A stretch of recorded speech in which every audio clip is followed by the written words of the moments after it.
Hello everyone, welcome back to our YouTube channel. I am doctor Krishna Shridas. आप सभी को तहे दिल से हमारे एक नया कक्षा में स्वागत करती हूँ। आशा रखती हूँ आप लोग अच्छे से हैं और स्टडीज़ भी कर रहे। आप लोगों को पता ही होगा हम एक चैनल पे यूजीसी ने म्यूजिक जो पेपर है उसका सिलेबस एनालिसिस कर रहे हैं। अभी तक हम लोगों ने 6 यूनिट ऑलमोस्ट कंप्लीट करने को आई। अभी 6 यूनिट ही चल रहे हैं। लास्ट क्लास में हम लोगों ने प्राचीन काल में संगीत का जो विकास, संगीत के इतिहास के बारे में हम लोगों ने जानने के लिए प्रयास किया था। आज हम जानने के लिए प्रयास करेंगे मध्यकालीन जो संगीत का जो विकास, मध्यकालीन समय में मध्यकाल में कैसे संगीत का विकास हुआ था, उसका दौर, इसके बारे में जानने के लिए प्रयास करेंगे। हम कह सकते हैं मध्यकाल को स्वर्ण काल, संगीत का स्वर्ण काल ऐसे हम कह सकते हैं, क्योंकि इस काल में ही बहुत ही दिग्गज व्यक्ति का और दिग्गज पुरुष का आविर्भाव हुआ और संगीत के तरफ उन लोगों ने बहुत सारे अपने तरफ से योगदान दिया था। मध्यकालीन जो संगीत है, इसको हम जो संगीत के हमारे जो इतिहास के पन्ने में ये सुनहरी अक्षरों से लिखा जाएगा, ऐसे हम कह सकते हैं। क्यों? क्योंकि इस काल में ही बहुत सारे दिग्गज संगीतकों का आविर्भाव हुआ। उन लोगों ने अपनी तरफ से जितने हो सके संगीत के जो हमारे जो संगीत साहित्य और संगीत, हिंदुस्तानी संगीत में बहुत सारे योगदान दिया। इन लोगों के नाम जैसे हो गया बैजू बावरा, हो गया गोपाल नायक, हो गया स्वामी हरिदास, इन लोग ऐसे बहुत सारे दिग्गज संगीतज्ञों का आविर्भाव हुआ था इस मध्यकालीन पीरियड में ही। आज के क्लास में हम जो मध्यकालीन जो समय में संगीत का किस हिसाब से विकास हुआ था और इसका दौर कैसा था, इसके बारे में जानने के लिए प्रयास करेंगे। आइए अभी जान लेते हैं खिलजी काल में संगीत का कैसे विकास हुआ था। जो खिलजी पीरियड है ये 1290 से 1320 तक ये माना जाता है।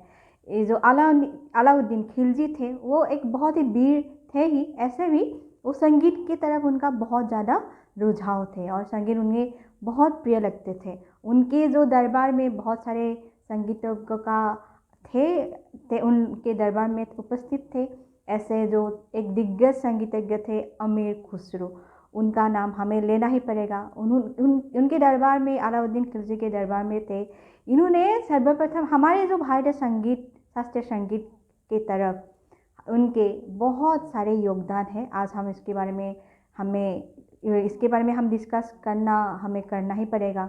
बहुत सारे राग, बहुत सारे ताल, वाद्य और गायन शैलियों का भी आविर्भाव इन्होंने ही किया है। उन जो अलाउद्दीन खिलजी पीरियड में ही अमीर खुसरो जी ने किया था। आज आप जान लेते हैं कैसे अमीर खुसरो जी ने भारतीय जो शास्त्रीय संगीत में योगदान दिया था, इसके बारे में भी जान लेते हैं। ये उन्होंने बहुत सारे रागों का भी उनके टाइम में ही शुरुआत हुआ था। उन्होंने उसका आविर्भाव और उनके विकास में अपने योगदान दिया था। जैसे राग हो गया साजगिरी, ये जो एक बहुत ही प्यारा सा राग है, और ससंपदा और झिलक, ये जो राग थे ये अमीर खुसरो जी ने ही आविर्भाव किए, उन्होंने शुरुआत किया था।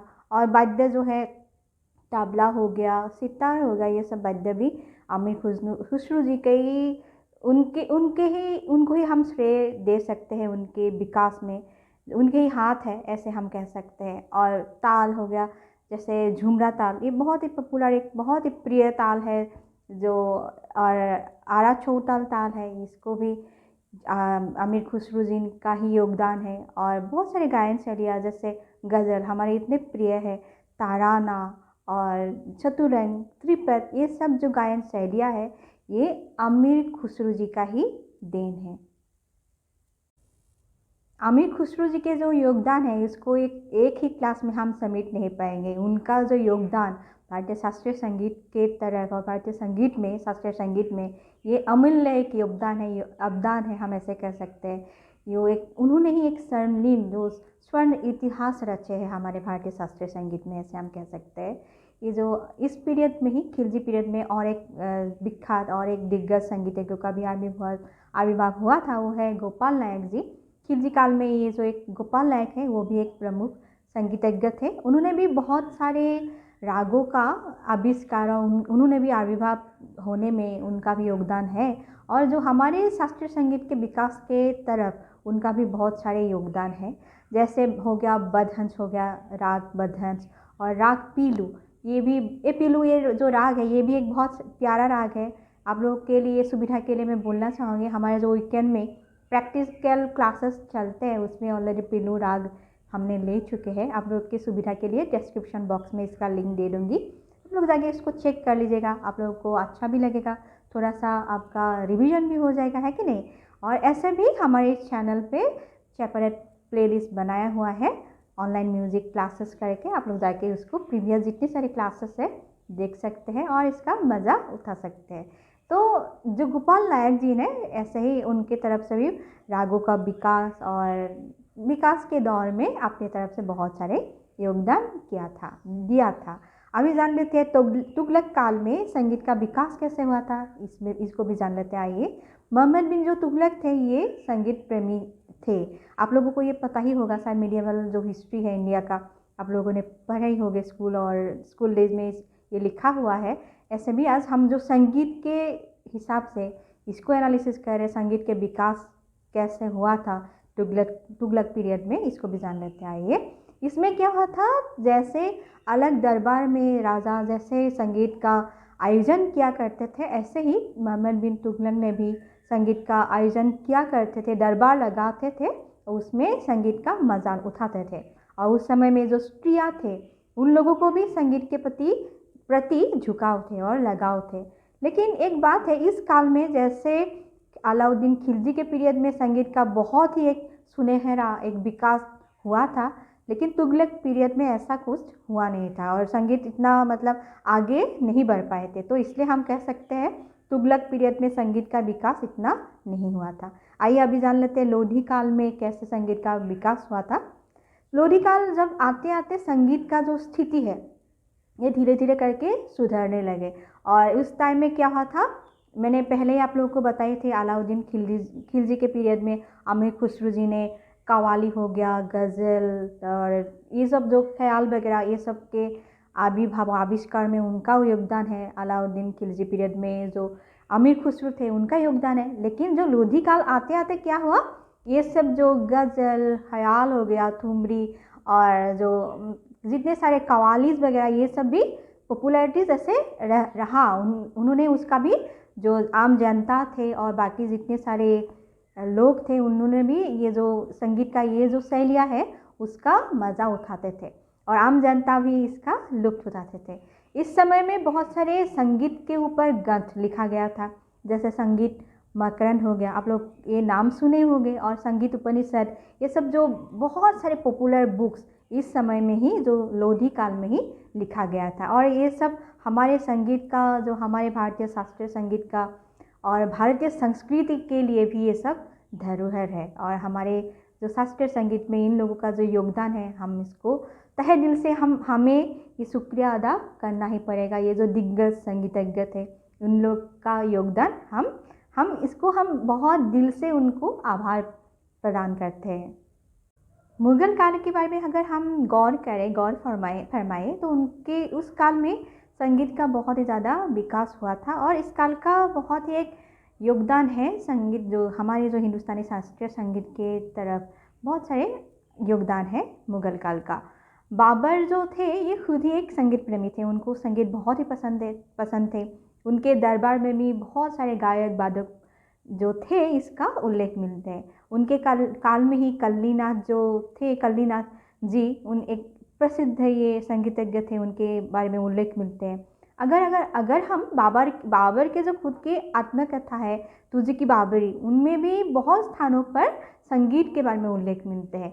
तो बाबर का रुचि थे संगीत के ऊपर, उन तरफ झुकाव थे। ऐसे में बाबर के जो पुत्र थे हुमायूं, उनको भी संगीत के ऊपर बहुत ही ज़्यादा लगाव थे और संगीत के जो स्पिरिचुअल जो पार्ट है और जो आध्यात्मिक जो एरिया है, उन आध्यात्मिक जो रूप है उनके तरफ जो हुमायूं थे उनके तरफ ज़्यादा उनका झुकाव थे। तो उस काल में हम अगर गौर करें तो हमें मिलते हैं हुमायूं काल में बहुत सारे भजन लिखा गया था।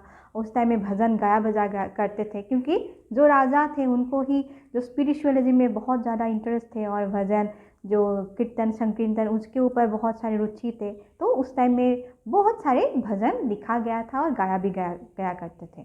तो आइए अभी जान लेते हैं अकबर काल में जो संगीत का विकास और ये जो इतिहास में अकबर के पीरियड का कैसे जो उनका भी प्रभाव पड़ा है हमारे शास्त्रीय संगीत में, इसके बारे में भी हम जान लेते आए।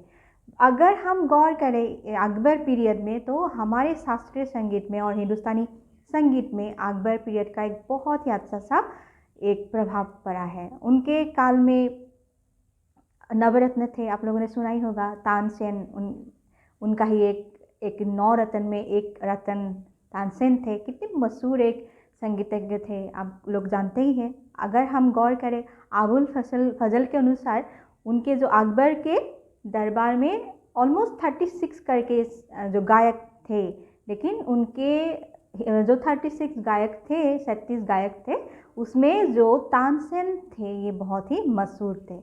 और उस टाइम में जो अकबर के पीरियड में चार करके ध्रुपद गायन का प्रचलन का शुरुआत हो गया था। ये जो 4 शैलियाँ है ध्रुपद गायन का, इसके बारे में हम नाम जान लेते हैं। ये उसको डिस्कस अभी कर नहीं पाएंगे, इतने लंबा बहुत ही ज़्यादा ह्यूज है टॉपिक, तो उसके नाम ही जान लेते हैं। ये है नौहर बानी, ये एक ध्रुपद गायन का एक शैलिया है। और कंदार बानी, ये एक ध्रुपद गायन का एक शैलिया। और गोहरी बानी, ये भी एक जो अकबर पीरियड में ये विकास हुआ था ध्रुपद गायन का शैलिया, गोहरी बानी। और लास्ट वन है दागुर बानी। दागुर बानी भी मतलब नौहर बानी, खंदार बानी, गोहरी बानी और दागुर बानी, ये 4 प्रकार का ध्रुपद गायन का शैलिया अकबर के पीरियड में विकास हुआ था। अकबर के पश्चात जहांगीर काल का शुरुआत हो गए थे। अकबर के बाद जो जहांगीर थे, उनके पुत्र, वो शासन में आए। और अगर हम संगीत के बारे में कहें, उनको भी संगीत में बहुत ही ज़्यादा रुचि थे उनको भी। वो क्या करते थे, जो जहांगीर थे वो खुद गज़ल वगैरह लिखते थे और हिंदी जो गीत थे वो सुनते थे। और उनके क्या थे, श्रृंगारिक जो रस थे और श्रृंगारिक जो संगीत थे, उनके प्रति जो जहांगीर थे उनका झुकाव ज़्यादा थे। और उस टाइम में भी बहुत सारे संगीतज्ञों का वर्क के बारे में, कामों के बारे में हमें उल्लेख मिलते हैं। जैसे हो गया पंडित सोमनाथ जी, उनका जो विख्यात जो प्रसिद्ध बुक है राग विभूत, इसके बारे में भी हमें जहांगीर काल में ही उल्लेख मिलते हैं। आइए अभी जानते हैं शाहजहाँ काल में कैसे संगीत का रूपरेखा थे, इसके बारे में भी जान लेते हैं। जो जहांगीर के मृत्यु के बाद उनके पुत्र शाहजहाँ शासन में आए। वो भी जो शाहजहाँ थे वो भी एक अच्छे गायक थे, उनको भी गायन शैली में रुचि थे। और सितार जो थे वो सितार वादन में भी प्रवीण थे, ऐसे हमें लिखा मिलते हैं। शाहजहाँ को सितार अच्छे से बजाना आते थे। उस टाइम में भी ध्रुपद शैलियाँ प्रसिद्ध थे, लेकिन उसके साथ साथ जो ध्रुपद शैलियाँ थे, उनके साथ साथ जो फारसी हो गया, अरबी हो गया, इस टाइप का जो ध्वनि है उसका मिश्रण, ये जो ध्रुपद शैलियाँ है उसमें मिश्रण मिलने लगे और एक नए प्रकार का गीतों का प्रचलन होने लगा। और प्रचार दोनों होने लगा इस समय में, शाहजहाँ काल में। और औरंगजेब का काल के अगर हम कहें, उनको संगीत में इतने ज़्यादा रुचि नहीं थे, लेकिन पहले उनको रुचि थे, उनके संगीत के प्रति झुकाव थे। बाद में जाकर कुछ व्यक्तिगत और पर्सनल जो इशूज़ के लिए उनको संगीत के प्रति थोड़ा घृणा ही हम कह सकते हैं, उनके संगीत के प्रति लगाव कम होते गया, जो व्यक्तिगत कारण के बजाय। तो इसको आप लोगों को इंडियन हिस्ट्री में इसके बारे में उल्लेख मिलते हैं, आप लोग जानते ही हैं औरंगजेब के बारे में। उस समय भी हमें थोड़ा बहुत संगीतज्ञ के बारे में नाम उल्लेख मिलते हैं, जैसे हो गया रसबेन और रसबेन खां, उन एक प्रसिद्ध संगीतज्ञ थे। और सुखी सेन और कलावंत हयात, इस टाइप का संगीतज्ञ के बारे में उल्लेख मिलते थे। और हम कह सकते हैं औरंगजेब के टाइम में कोई संगीत का इतना विकास का दौर नहीं हुआ, क्योंकि उनको धीरे धीरे करके शुरुआत में उनको संगीत में रुचि थे, इंटरेस्ट थे, लेकिन बाद में जाकर उनको संगीत के प्रति अनीहा, जो इंटरेस्ट ऑलमोस्ट ख़त्म ही हो गया था, ऐसे हम कह सकते हैं। और इसमें देखा जाए 18वीं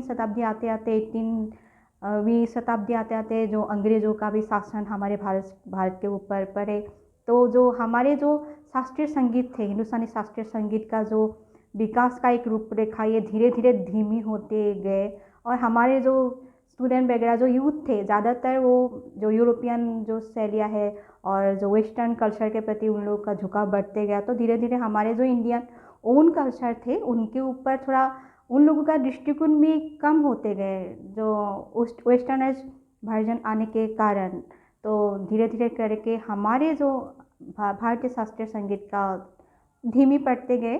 और लेकिन हमारे जो मिडिवल पीरियड में जितने सारे संगीत का विकास हुआ था, इसके बारे में हम उसको आलोचना और उसके ऊपर हम एम्फेसिस करना ही होगा। बहुत सारे कितने सारे प्रमुख संगीतज्ञों का संगीतज्ञ आए, उन लोगों का बहुत सारे बुक्स हमें मिलते हैं, रिसोर्सेस हमें मिलते हैं। इसके ज़रिए हमें आज भी हमें ये सहायक हो रहे हैं जो संगीत के साधना के लिए और संगीत के जो इतिहास के बारे में जानने के लिए हमें ये सहायक हो रहे हैं। इन लोगों का ही जो योगदान है ये हमारे लिए एक अभूतपूर्व और एक धरोहर है।